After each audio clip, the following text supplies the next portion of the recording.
above it all. Hallelujah, God, unshakable. Hallelujah, you have done great things. Once again, hallelujah. Hallelujah, God, above it all. Hallelujah, God, unshakable. Hallelujah, you have done great things. You've done great things. Oh, hero of heaven, you conquer the grave. You free every captive. You break every chain. Oh, God, you have done great things. Amen. We dance in your freedom, awake and alive. Oh, Jesus, your name lifted high. Oh, God, you have done great things. Oh, hero of heaven, you conquer the grave. You free every captive. You break every chain. Oh, God, you have done great things. We dance in your freedom, awake and alive. Oh, Jesus, our Savior, your name lifted high. Oh, God, you have done great things. You have done great things. Oh, God, you do great things.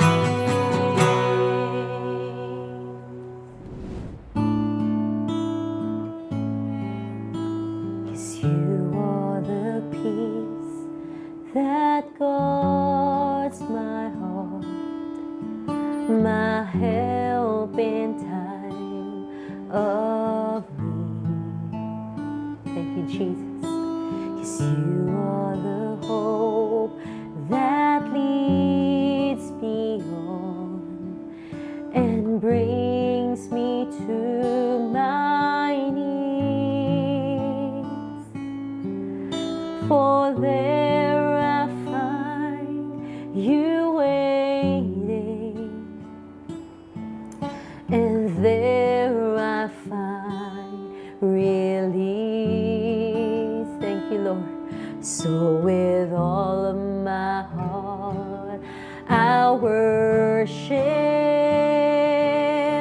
and unto you I'll sing. For you alone deserve all glory. For you alone deserve all praise. Father, we worship and adore you. Father, we long to see your face. For you alone deserve all glory. For you alone deserve all praise. Father, we love you and we worship you this day. Once again, church, let's sing. You are the peace, Lord Jesus. 'Cause you are the peace that guards my heart. Thank you, Lord. My help in times of need. 'Cause you are the hope that leads me on and brings me to my knees. Always there, Lord, for there I find you waiting. Thank you, Jesus. And there I find release. So with all of our hearts, Lord, so with all of my heart, I worship, and unto you I'll sing. Come on. For you alone deserve all glory. For you alone deserve all praise. Father, we worship and adore you. Father, we long to seek your face. For you alone deserve all glory. For you alone deserve all praise. Father, we love you and we worship you this day. Let's give him all the glory. 'Cause for you alone deserve all glory. For you alone deserve all praise. Father, we worship and adore you. Father, we long to seek your face. For you alone deserve all glory. For you alone deserve all praise. Father, we love you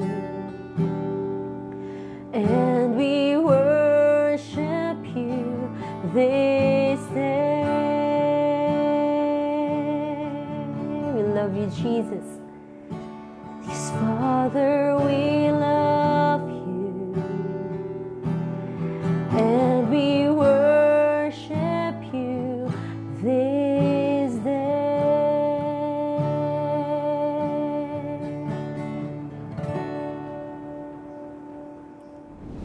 Shalom community, welcome once again sa atong series about faith and reason. And for this series, we are discussing on different topics how and where the enemy using worldly opinions will try to attack us and discredit and try to change our mind when it comes to our solid belief in God and His Word and what the Bible says. And for today, we'll be focusing on signs and miracles. But before that, let's bow down our heads, let's pray.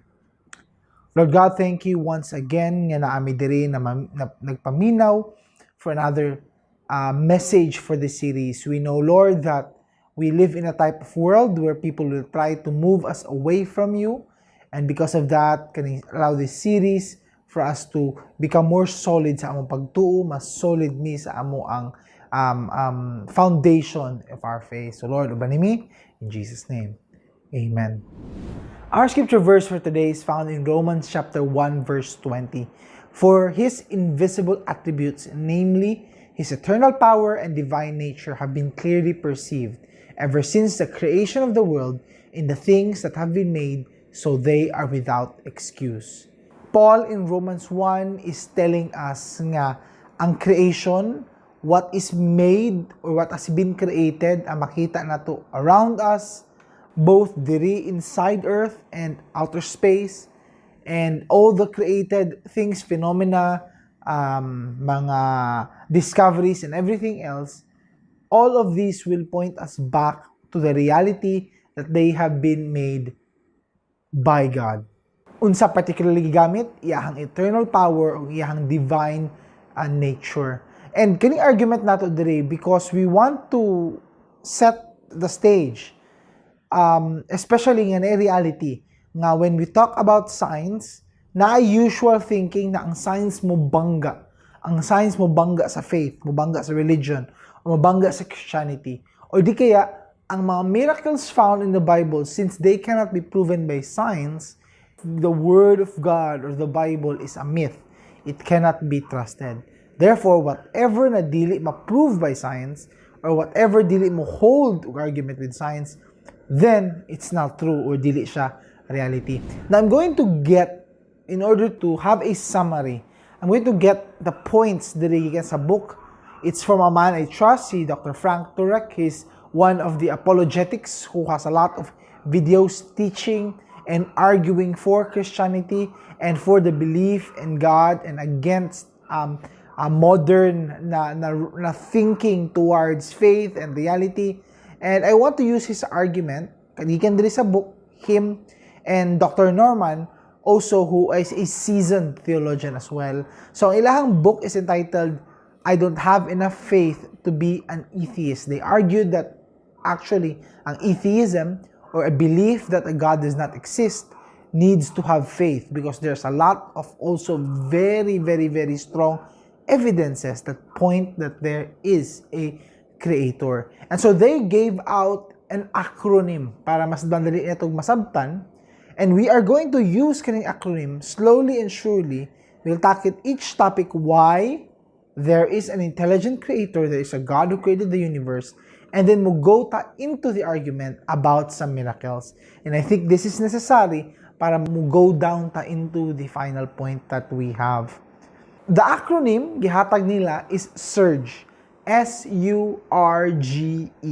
Kanang acronym are 5 main points na they use and we should use to defend ourselves and show na actually the notion that they believe is science is actually very shaky po when you have your belief using that argument. Ang first letter for S stands for second law of thermodynamics.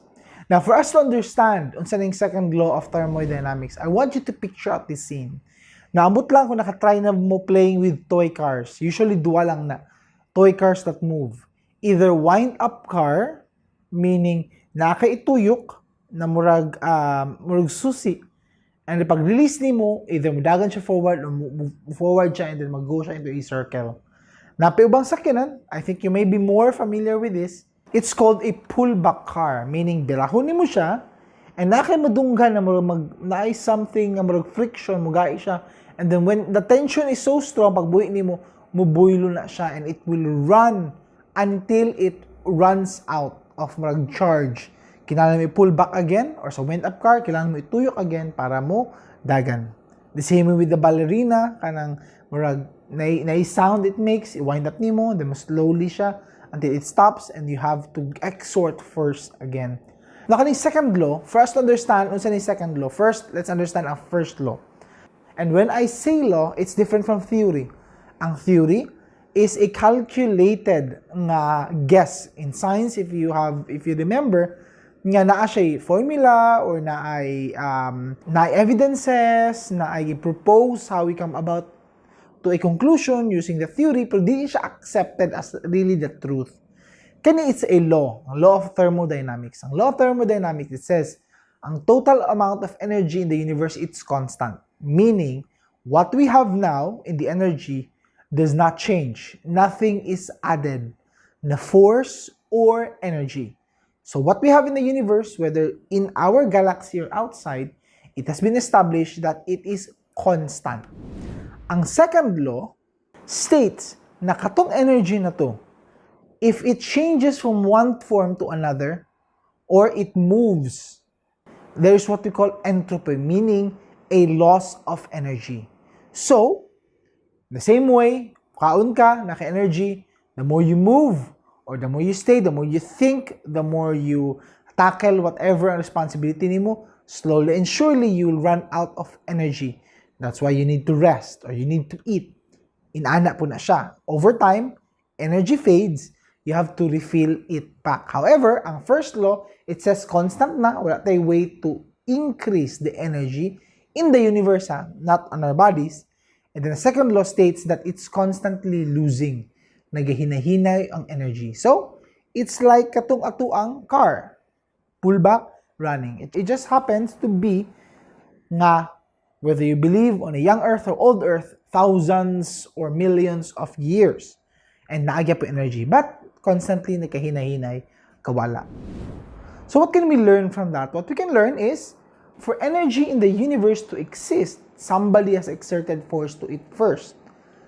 The same way, kung nakay car toy car, kinahanglan ikaw sa muhatag energy. Katong imong energy, to pull that back, you exerted something. Na-transfer nimo sa car, pagbuhi nimo, because of that force, because of that energy, ni-translate siya into the car moving forward, or the ballerina dancer into spinning. But ikaw first na-exert og energy. So that first na tong S establishes that na ay first who exerted effort. Na ay first nag-push in order to make that happen. We see that in Revelation chapter 22. God declares, I am the Alpha and the Omega, the first and the last, the beginning and the end. I was the one who was there at the very beginning. Ako tong pinakauna. I was the one who exerted force. Ako to nag-pull back sa kanan. Ako to nag-wind up. Ako to nag-initial move for force and movement to happen. Colossians 1, Paul declares, for by him all things were created, in heaven and on earth, visible and invisible, whether thrones or dominions or rulers or authorities, all things were created through him and for him. Paul acknowledges that sa iyaha siya nagbuhat na natan ever since the very beginning. He was there. Mao na ang claim sa Ginoo. Mao na ang claim pod of those who follow God. Ang second argument nato in the acronym of SURGE is U for universe is expanding. This is a scientifically accepted na belief that the universe is expanding, meaning if we use telescopes and mutan-aw tag pinakalayo na galaxy that we can, if we wait 5 years, 10 years, mutan-aw ta again for that universe, we have to adjust because nilahi ng distance niya.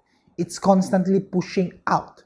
If we study in science, the expansion of the universe, ang term ani, it's a scientifically accepted na reality that really the universe are moving towards an outside direction. What you see the picture there is a created na murag satellite that serves as telescope mirror nga maghatag sa atong image. It was inspired from the telescopes created in the past, particularly Hubble telescope and all these other telescopes used to look at the galaxies and stars far, far away. So, if the universe is expanding towards from the point of asa ang force and then it is moving out towards the expanded horizon, again, it's limitless. Wa ta kabalo kutob asa. Wala tayong makita ng limit kutob asa siya, but it's just simply expanding, getting bigger and bigger and bigger and bigger from the point of contact. Wala siya gabalik, but rather pushing out tong asa iyang outward direction. In the same way like a ripple effect. Kung mulabay kag bato, dako kaayo in the middle of an ocean, it will have a ripple until it slows down or dies ang energy niya force, or the wave will destroy the ripple effect na ato ang gibuhat. Now, ang universe expanding, kaning second letter nato points to the fact that for the universe to expand from a single point means there is someone, a being, or beings if we believe in multiple gods, or a deity, or someone stronger than us, obviously, who caused the first impact. Impact in such a way that it pushes out the galaxies and the stars and everything else that we see through the modern technology and future technology that we have. Genesis 1. Kita as believers, we believe this to have happened. And this happened here in Genesis 1. In the beginning, God created the heavens and the earth. The earth was without form and void. Darkness was over the face of the deep, and the Spirit of God was hovering over the face of the waters, and God said, "Let there be light," and there was light. That was the initial impact that has happened. The first thing created in the universe that we have, kaning sugod diri, it was first void, it was first without any form, and then immediately mautong pagsugod. Atheists believe this as a big bang. We believe this as a light bang, or whatever term that we use, basta ang Ginoo nag-cause sa whatever immediate impact na nahitabo ani. And that was our second letter from the surge argument. And we're going to the third. It is radiation from the bang. The picture that you see here is a structure created as a form of an antenna. Now, ang purpose ani There were two men who created this, and ang idea niya, it was invented to catch radiation. Now, sila at first, when they created this structure, nakuha sa radiation, but they thought, first, katong nakuha nila katong murag readings, abi nila, it was coming from the bird droppings. So, ang mga bird na dito nagstay, na sila yung mga hugaw, na sila yung mga feces, and abi nila katong nag-create og wave. Pag limpyo nila, they confirmed when everything was cleaned out, naaghapoy constant na radiation. And this became an event that was marked as a huge discovery that has proven that there was a bang. Because ang nakuha nila na radiation is what we call afterglow. Afterglow meaning, kunwari na isang explosion or na fireball na igo diri or a meteor strike and then naa siya ripple effect in terms of heat. Mag-continue, mag-dissipate, continue maglabay gikan dito sa moment of impact.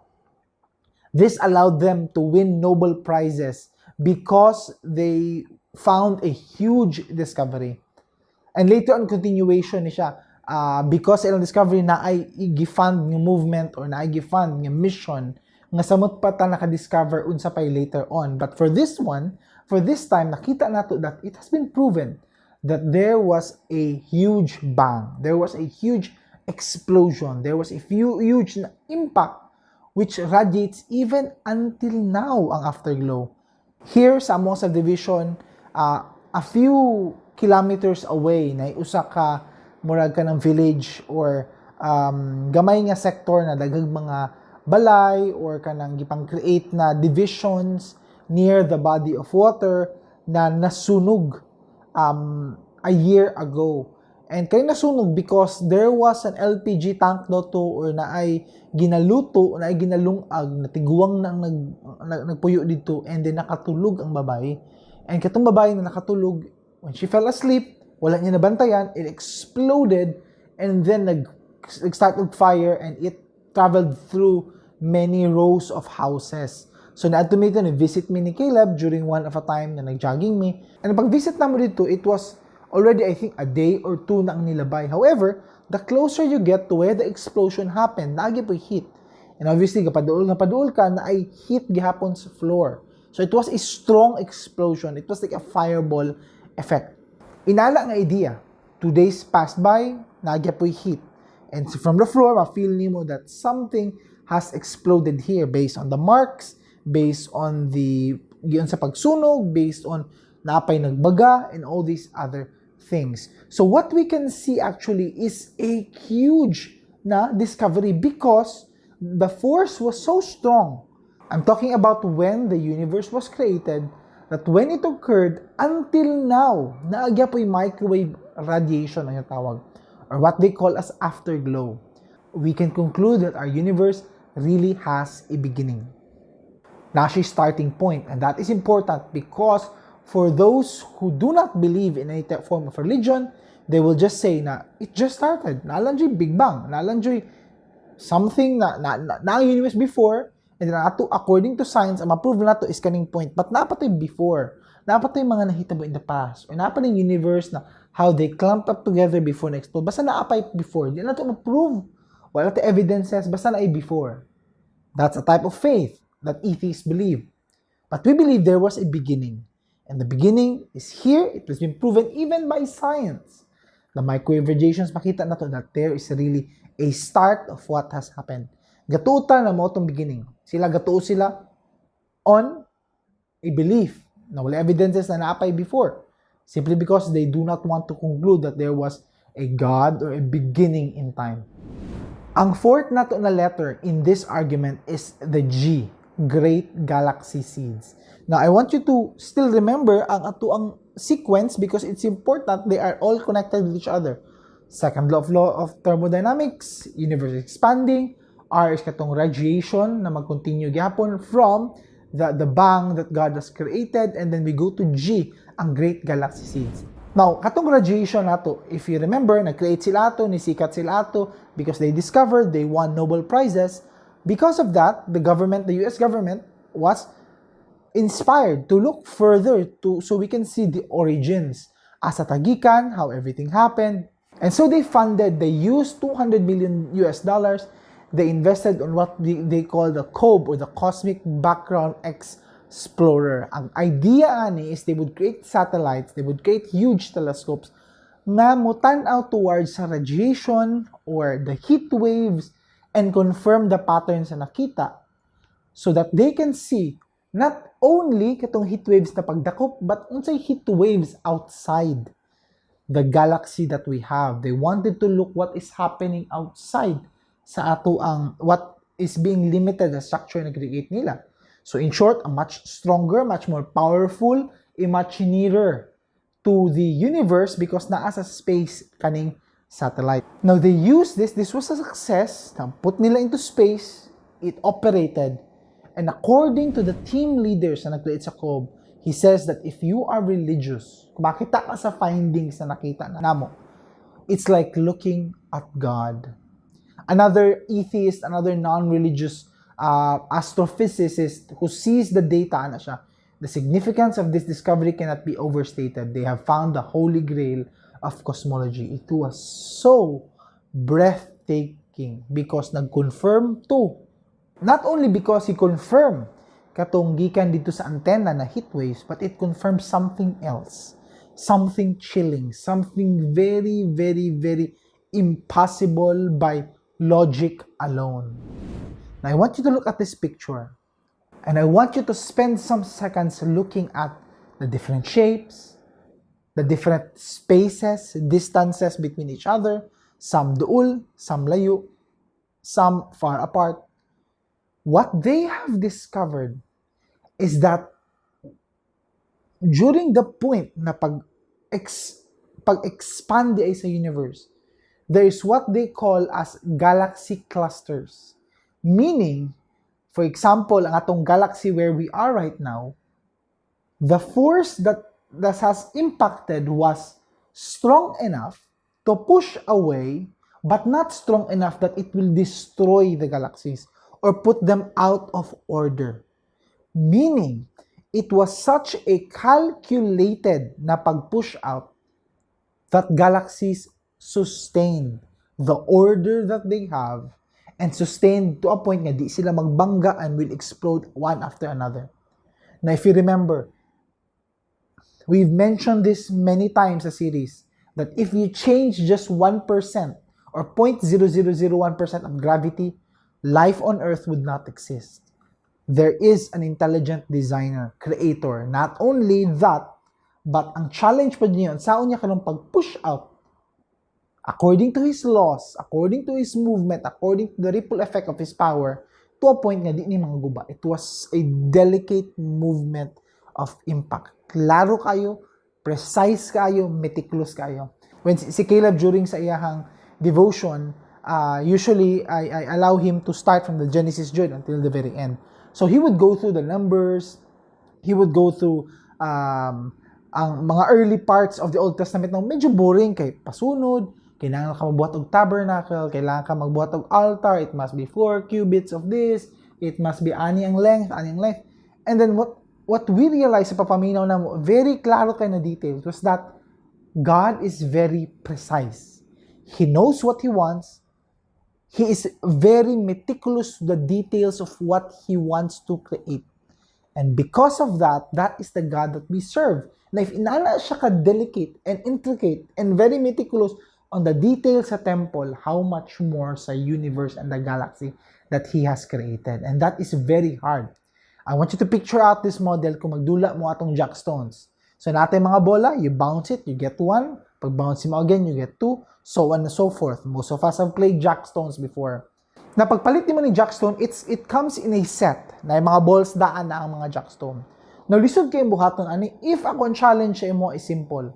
Maghatag ko si mong arrangement, jackstones of balls, and the challenge is, pag open mo sa pack, dapat it must be arranged exactly as how I want it. Ang blue, aling distance sa green, ang green na itapad na red, ang ball na adri, etc. If gamito ni mo na multiple chances, 1,000 times, I don't think kaya ni mo buhaton yapon. O subpo ka, butang na po ni mo sa pack, iyabo na po ni mo, I think it's impossible. Now, challenge you only can do this once. Not only this, pag untol pa dyan ni mo, ang ground is not solid, leveled.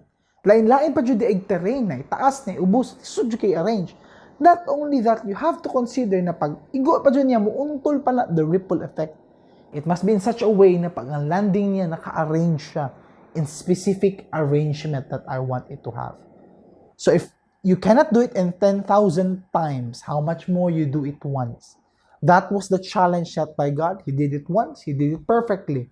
He did it the way that He wanted. And life itself was created here on earth. Ang fourth na to point, we can conclude this. For galaxies to be sustained from the initial force, the initial impact of creation, there has to be an intelligent designer who has created and arranged both the initial impact ug katong succeeding force because of that impact. And we go to Psalm 147. He determines the number of stars. He gives to all of them their names. What's amazing about how detailed God is that ang previous verse, since na-realize nato niya how delicate and how intricate, how meticulous, how grabe ang attention to detail, and this verse, na-realize nato that there's a more deep reason why He said the previous verse. He heals the brokenhearted and binds up their wounds. Sa ato pa, if God can so carefully arrange the whole universe in the way that He wants, to a point na nasa pangalan for each of the stars, how much more can He take care of us? If you are brokenhearted, if it seems ang answer to our prayers are not coming, why is our faith so small? Kung kaya sa Ginoo to do the impossible, why can't we put our trust that He can take care of us? Mo nang realization by the psalmist himself. When he realized this by divine inspiration in ani na nahitabo sa kalibutan, he then therefore proclaimed, He heals the brokenhearted, He binds up their wounds. He has that full confidence because of what he has been realized through the Holy Spirit. Ang last letter nato for the surge is Einstein's theory of general relativity. Now, what this theory means is, perhaps we already know, si pasabot ani, if you're familiar with his theory. Nagikan diri sa theory towards the law of gravity, towards the law of inertia, kanang pagmuliko ang sakyanan, masabay ta. So, gikan diri sa mathematical formula. Basically, what this theory holds, and the reason why it's still a theory, because there's also another theory that is equally correct, and maglisod lang sila bangga on some points. That's a very long discussion. But this theory tells us is time, space, and matter are all correlative. Sabay sila together. Therefore, since one cannot exist without the other, they all have a beginning together. So, i-bind na to ni sila tanan, you cannot say na time has been created before pa. No, kay nagsabay man sila with the space that we see in the universe based from that explosion. And we also see ang matter nagsugod po dito. Since sabay sila three together, this has been proclaimed, published in a document by Einstein 1915, and has been proven many times to gravity and other theories, and other law, na atong na-discover in all discoveries that we have. Then, we can hold true nga wala na before ato. That was really the beginning, sabay silang tulo. They cannot be apart from one another. So, knowing all this, same with katong movie, The Life of Pi, you begin to ask the question, knowing kabalo ka ni tanan, which do you believe? Do you believe in what the Bible has to say? The eternal knowledge there? Or you still hold to the, wako'y labot ang mga gipang theory nimo, basta science lang jugo, and since ang science, dili makaprove sa miracle, then therefore the Bible is not true. You are that type of person. But based on, na-switch na karon, ang faith can be proven with science. Klaro na, gihatag na to argument. If di po kami believe, that's your fault. You are an atheist, but you have faith in science. Kana imong Ginoo. My God is the God that I serve in the Bible. And He has given timeless truths. Even dugay na kayo nagisulat ang Bible, still those truths hold true even until now. That's the God that I believe in. That's the God who also invented science. He has the one given us the knowledge, agriculture, bakery, health, medicine, everything else you can find in the Bible, and even the knowledge na ma-discover nato now. Everything comes from Him, and everything will go for Him. And that's the sad reality, because the atheists or people who do not believe in faith, mo na ginabalik-balik na nila. ang things in the Bible that cannot be proven by science and therefore, it's a myth. And yet, there are many beliefs in science as well na di nila ma-prove. And mismo nagbangga ang ilang own science towards that belief in. Richard Dawkins, one of the most mga sikat na mga atheists, says, the virgin birth, the resurrection, the raising of Lazarus, even the Old Testament miracles, all are freely used for religious propaganda. They're very effective with an audience of unsophisticated and children. Maulo tumutuo. And yet, again, balik gyapon sila that there are many things in science na mubangga sa ilahang faith na dili nila maingon. It's like, that's exception to the law. Because ang tanan law na man dyan exception, amo na exception niya. Nalanta kabalo about sa history before that Big Bang. So listen kayo, it takes faith to believe in that. Charles Templeton, one of the agnostics, he says, our early forefathers sought within the limits of their experience to interpret life's imponderables, usually attributing to the inexplicable to the intervention of one or more of their gods. They may deities, evil spirits, but surely it is time to have done with primitive, mo lang gamit na explanation, speculation and superstition, and look at all life in rational terms. Michael Lewis, an atheist and philosopher, he says, creationists, kita, who believe in the creation of God, believe the world started miraculously, but miracles lie outside of science, which by definition deals with the natural, the repeatable, which is governed by law. So it's true, we cannot explain virgin birth, how a Virgin Mary have given birth despite being a virgin. A man, Jesus walking on water, people being resurrected from the dead. Though there are many things we cannot explain, and these are things that we cannot justify by science, that we believe by faith. Equally, I want you to understand, ang science has a lot of things they must put into faith in their God called science. Ma-prove lagi na over time, di pa bala, so we just have faith with science. It takes faith to put 100% of your trust in science. And I also believe that over time, the same way with science na makita na to reality, that to prove that, we have to look back and use scientific theories para ma-prove na. We are just in a position now that the only knowledge who can answer all these questions is someone whom we will talk to in God once we are with Him in His kingdom. So until that point on, we put our faith in Him. In Him, na whatever nagihatag na information, it's enough for us to be prepared for the coming kingdom. And that is enough for us. Because in there, we know all the answers are ready for us. It just makes me so excited. Pwede na ito ipangutana sa iya when we meet Him. And I pray for you that you also are strengthened with this faith and also you are excited to see Him on that day. Let's pray. Lord God, thank you for this time. Thank you for the reminder. Thank you for once again another push towards believing you and discrediting whatever man it is na nagapaduda sa amua, nagatarog sa among faith. Lord, we know that you are a God who has all the answers, including the scientific discoveries that we have. And we pray kami as believers will have our strength all the more strengthened as we learn new things from you. We thank you and be with us for the rest of the week. In Jesus' name, amen and amen. In the darkness we were waiting, without hope, without light, till from heaven you came running. There was mercy in your eyes to fulfill the law and prophets. To a virgin came the word, from a throne of endless glory to a cradle in the dirt. Let's praise the Father. Praise the Father. Praise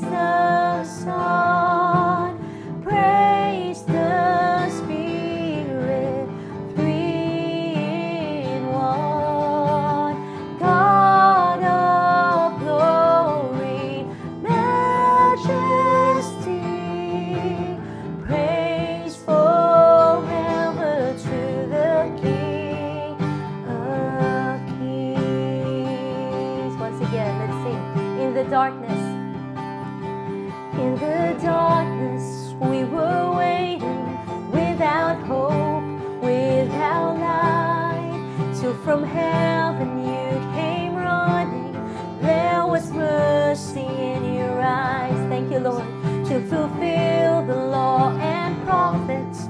To a virgin came the word, from a throne of endless glory to a cradle in the dirt. Praises. Praise the Father, praise the Son, praise the Spirit, three in one.